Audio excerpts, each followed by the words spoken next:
Let's do a crochet kit, crochet along. I'm going to open up this kit for an octopus. I'm going to show you everything that's inside of it and walk you through the process of making said octopus. So here we go. This is the kit, the box you get. Simple to open. Fun fact, all of this yarn here can be used as backup yarn just in case you need a little extra. But inside the kit should be everything you need to make an octopus about like so. So here we go. Stuffing, the yarn, our hook, and all the little bits and pieces that we'll need to make the octopus when we're all finished up. So what we need most is there's an intro and then a detailed information on everything that's included.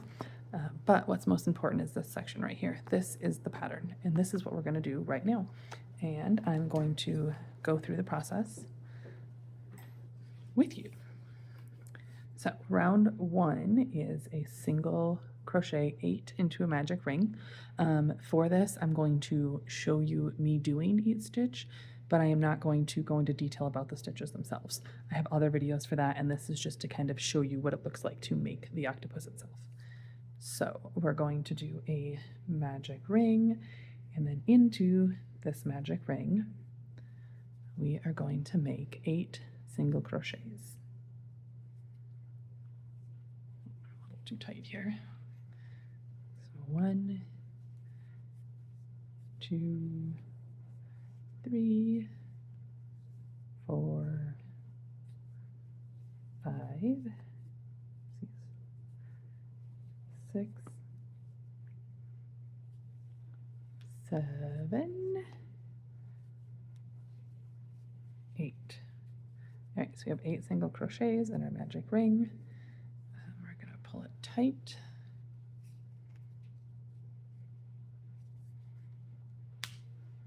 And sometimes that happens. That is why you have this extra, just in case you need it. We shouldn't need it for this.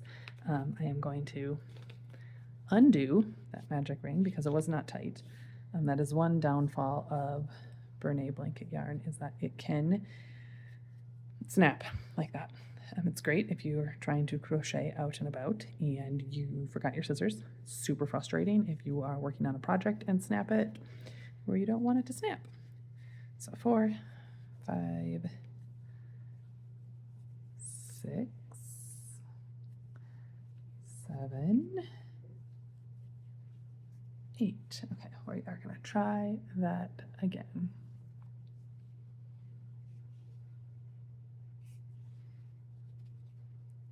Do a little more wiggle.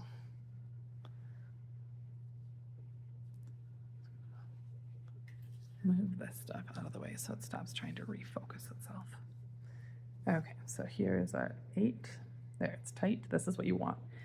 Tight, like so, but also not snapped. So here we go. Got our 8 single crochets in. Round 2 is going to be increasing 8 times. So to do that, we're going to find our first stitch, and it feels like it wants to be here, but it's not. If you count backwards, you get 1, 2, 3, 4, 5, 6, 7, 8. It's actually on the top right here. The first one is the hardest one to get in, but once you get that, you should be good to go. So we're going to do 8 increased stitches. An increased stitch is 2 stitches into 1 space. So we're going to do 8 single crochets. 1 and 2. So this is our first 2 single crochets, and I'm going to put a stitch marker on the first one. I stitch mark my first stitch. So this is the beginning of round 2. So 1, 2, 3, 4, 5, 6,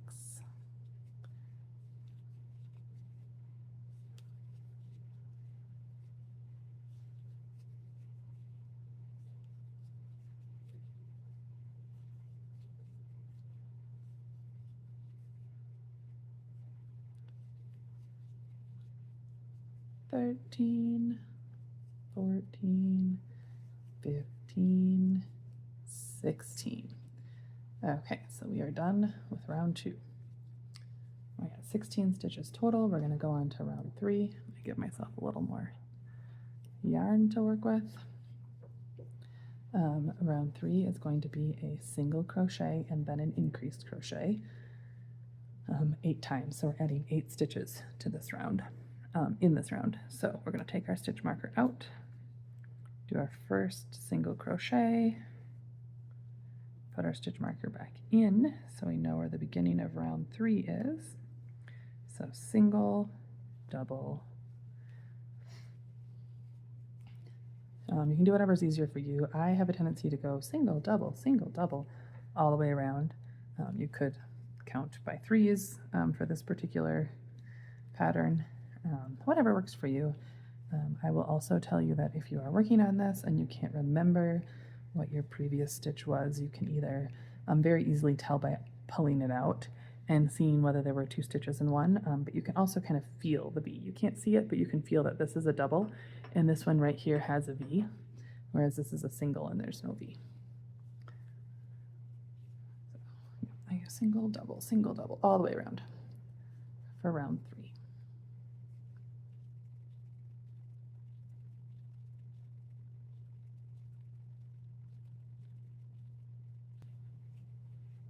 Okay. So that is the end of round 3. We have a total of 24 stitches. We have one more round with increases in it. That's going to be round 4, where we do 2 single stitches and then a increase stitch. That will get us up to 32 stitches. So single, single, double,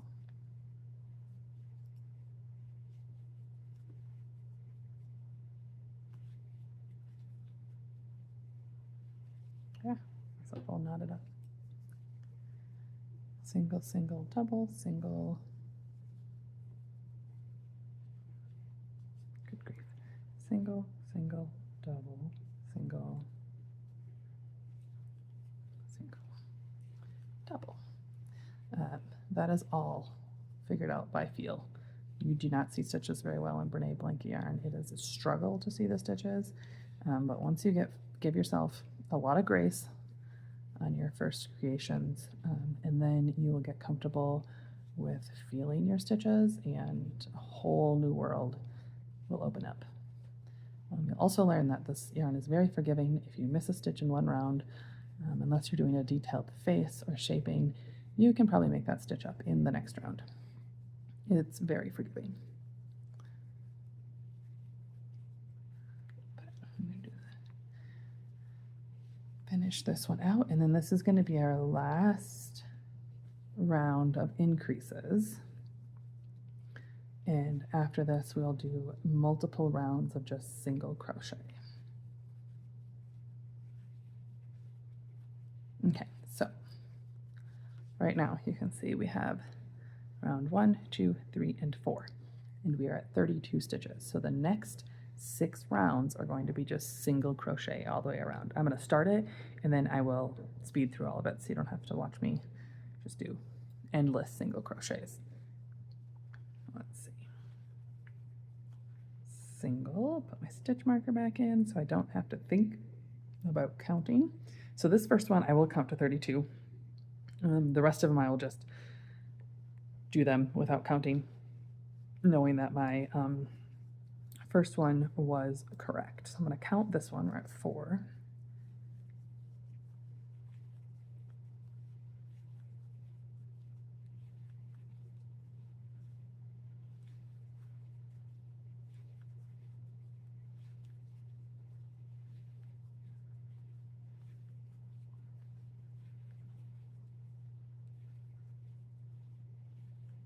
Another thing I will do is eyeball it and see. I'm at 16 right now, so I can see like I'm halfway across, so I know I should be able to get to 32. Sometimes I will like lose count halfway through, or I don't know, my brain will be somewhere different, and I'll be like over here at 16 or over here at 16. I'll be like, wait a minute, something's off, and I'll know to fix it or pay attention to it. But I always do like a halfway eyeball just to see where we're at.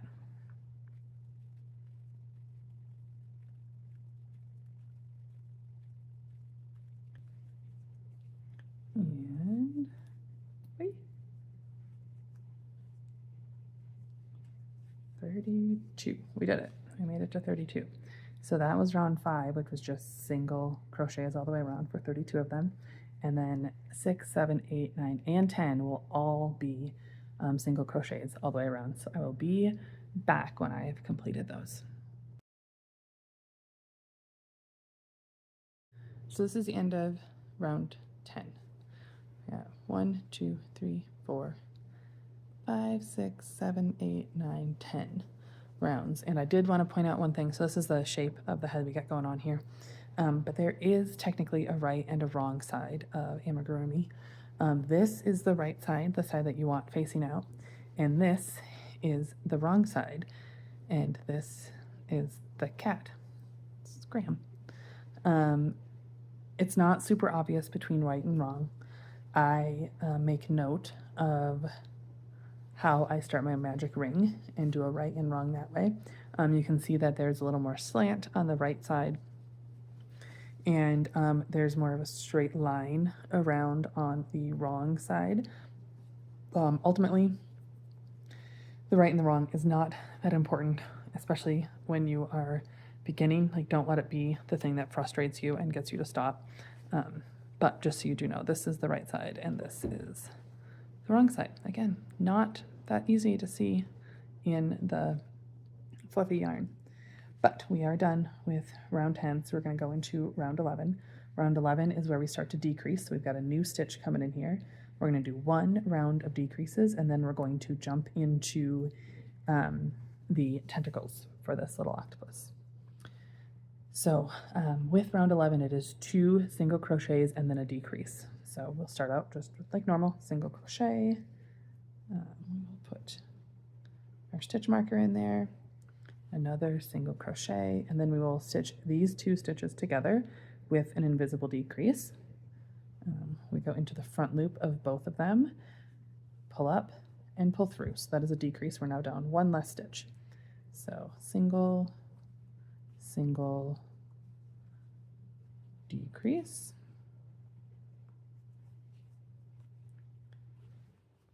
All the way around. Single, single, decrease.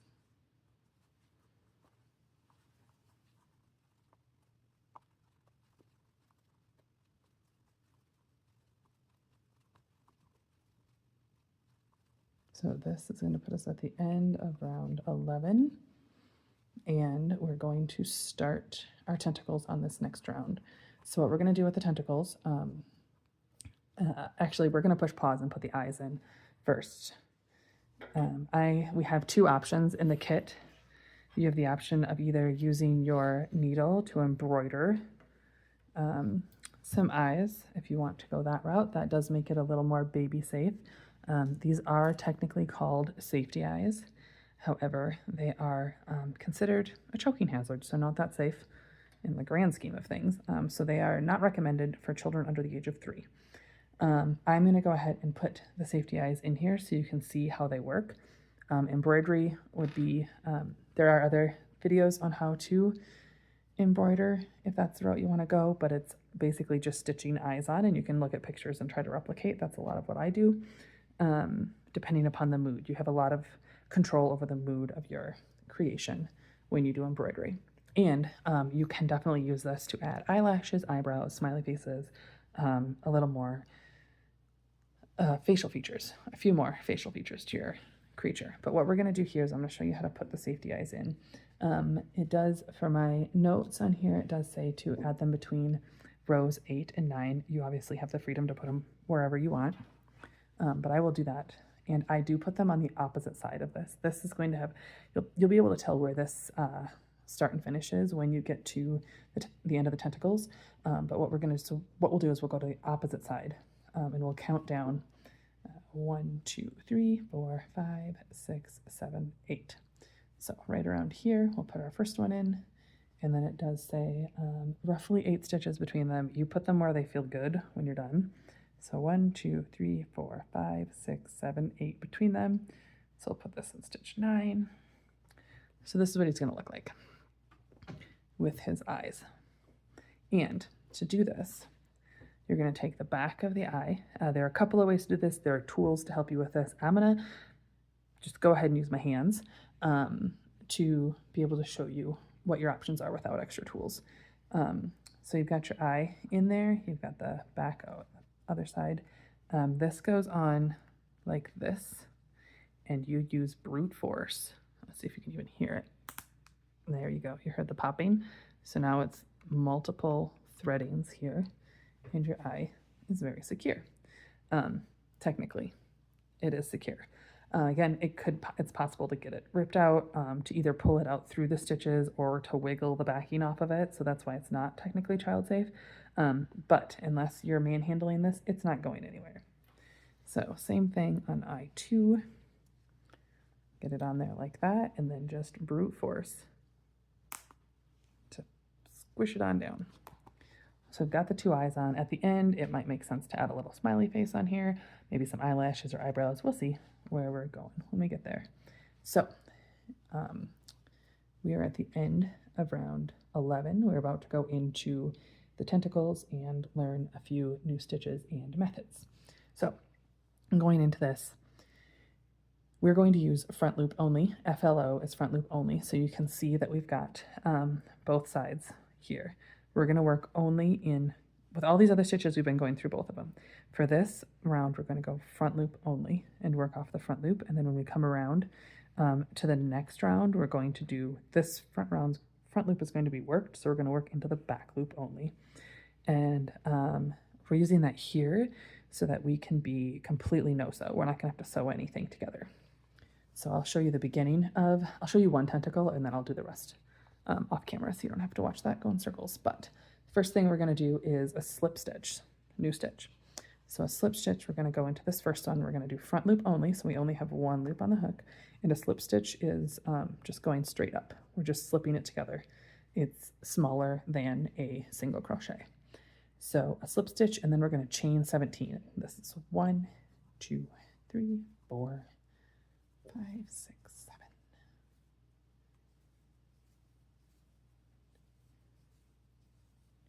15. So I like to keep my hand on 15 because that stitch is going to be important in a second. And then 16, 17. And then on the third stitch from the hook, which is number 15, we are going to do a half double crochet.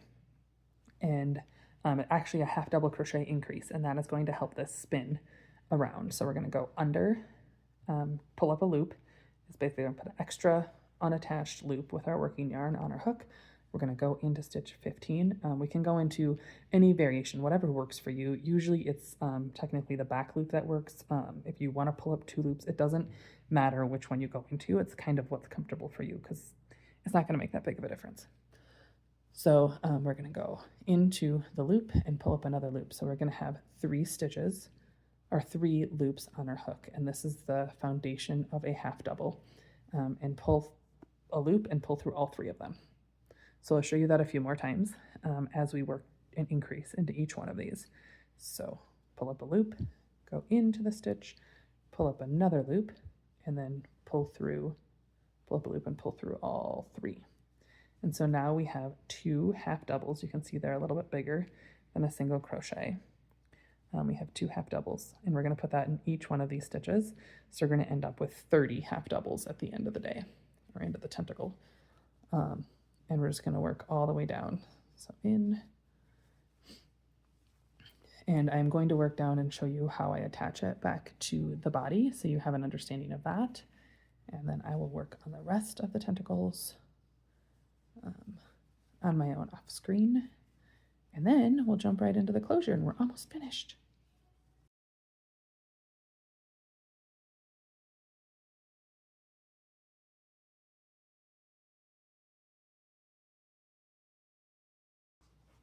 Okay, so here's where you got to kind of pay attention. Your hook is going to find the path of least resistance. So again, it doesn't super matter. Going backwards here, where it goes on the chains, but you'll know when it feels wonky. That is so not helpful for advice, but I'm just telling you it'll become intuitive, I promise.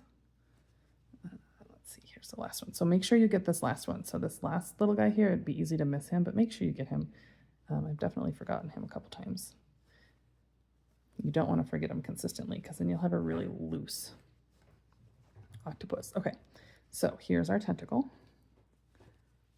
We did a slip stitch here, and then we are going to do 2 slip stitches. So a slip stitch to finish, a slip stitch in the middle, and then we're going to start over again with a slip stitch to start the next one, and then we're going to chain 17 and carry on 8 times to get us all of the tentacles for the octopus. So you can see that this previous round had 24. This is, we're going to work 8 tentacles into 24 stitches. So each tentacle needs to take up the space of 3 stitches. So we have our slip stitch and then 2 more slip stitches at the end. So that is taking up the space of 3 stitches so that we can evenly place 8 tentacles around with 24 stitches. So I will be back with all of my tentacles finished up for you. So here we are with round 12 done. That means we've got 8 tentacles on the front loop only all the way around here. Our eyes are attached, and we are ready to do round 13. So round 13 is going to be using the back loops only, which is what I have pinned right here. I forgot to show that, but when I start the front loop, I put my stitch marker in the back loop so I know where to find it.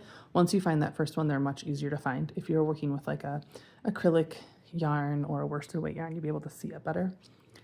But with the bulky chenille yarn, it is difficult. So this right here is in the back loop of the first stitch of round 12. So we're going to use it as the back loop of the first stitch for round 13. And then 8 tentacles. Another thing I wanted to mention is that, yes, they are designed to have 15 chains and 30 half double increases. However, if you do 16 or 14 randomly throughout, the beauty of making nature items, animals are not symmetrical. So if you screw up a little bit, don't go rip stuff out. Just roll with it. It's the beauty of creative and making it handmade. So we're going to work into round 13. And round 13, like I said, is back loops only, and we're gonna do back loops and invisible decreases.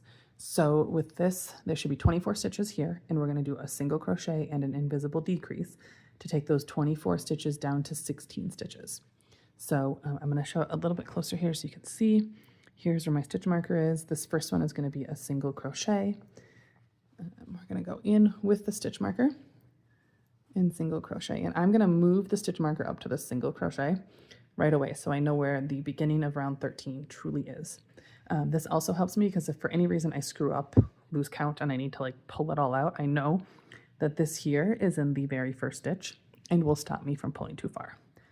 So it's back to round 13. So single crochet, and then you are going to trust your crochet hook and trust that it will find the path of least resistance as you go through here. So before we were doing front loop only for the decreases. So this decrease, we obviously don't have any front loops available to us. So we're going to do back loop only.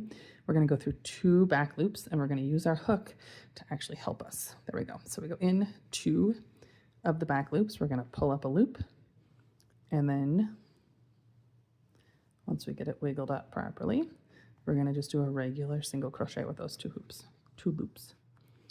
So again, single crochet in the back loop,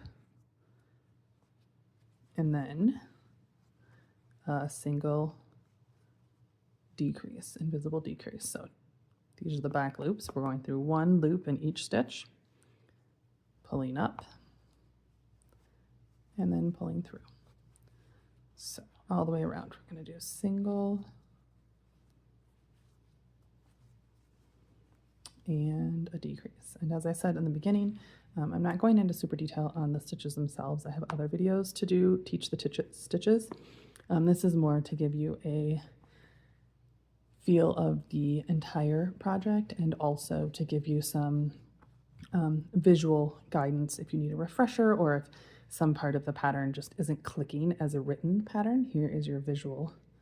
And when you're working back loop only with decreases, it is harder than just a standard. Like we're working with a lot of bulk here. We have our tentacles in the way. We have our, we're working back loop only. there's just a lot going on. So this isn't going to feel as easy as the other stuff. Again, like you're trying to just wiggle your hook around and find the path of least resistance.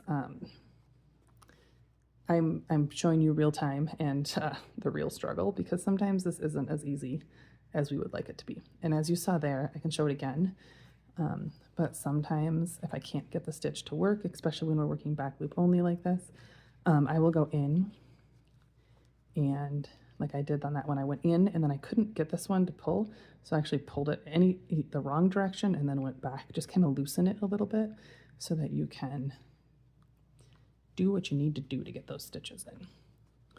So a single, and then this is our final decrease, and it feels a little wonky and weird here basically.